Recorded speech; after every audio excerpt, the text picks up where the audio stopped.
这像不像你考雅思口说的样子？ So, in part 3, let's continue with the same topic. Global warming. How worried are you about global warming? So, how worried am I about global warming? So global warming and climate change is when the weather is getting different and it's getting hotter and hotter than it used to be. So I think a lot of people are concerned about this.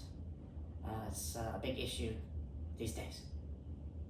Or how can the government solve the problem of global warming? So what can the government do to solve global warming? That's a very difficult question. I guess, people can use their air conditioning less. That might help. Or maybe if people leave their cars at home and use bicycles or walk to work, that could help as well, I think. Hi, Mark. Hi. Would you like to introduce yourself? Yeah, my name is Mark. I'm from England and I've been in Taiwan for about 15 years. My hometown is a small town in the north of England. It's called Barnsley. It used to be a famous mining town, coal mining town, but these days all the coal mines are closed, so it's not famous for anything else really. Why did you decide to come to Taiwan?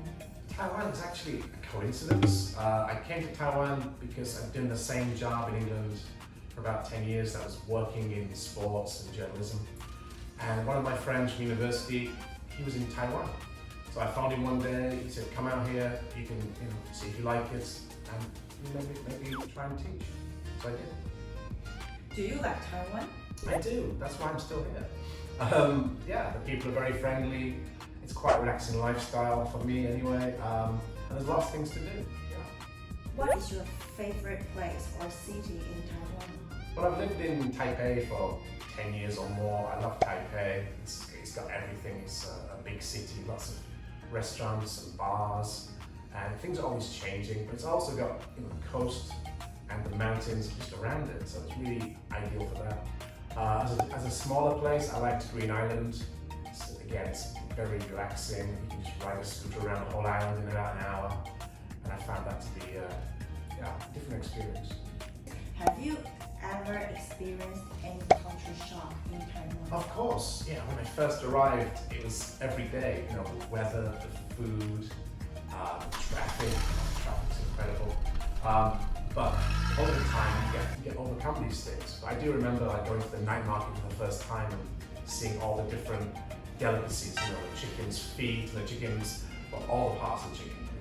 Taiwanese don't really waste anything. Would you please share your teaching experience? My teaching experience, well, when I first arrived, I hadn't taught anywhere before. So my first experience was teaching in a summer camp in Taoyuan, 10 days, which gave me a real good understanding of immediately. But after that, I've taught in kindergartens, I've taught in universities, I've taught in grammar schools, I've taught in high schools. You name it, I've taught every age group. So last question. Express your teaching style in 3 words. In 3 words, active, constructive, and entertaining. Active because in my class, I like the students to participate in the class. They can't just sit there and do nothing. They have to interact. That's really important. It helps you improve much faster. I'm not just going to sit down and just read things out, play things. Second, constructive. In IELTS, it's important to get feedback, constructive feedback. So every student has different issues. It might be pronunciation, it might be grammar, it might be vocabulary. But the teacher needs to be honest and tell them how to improve, what their weaknesses are, and what their strengths are. So constructive is really crucial.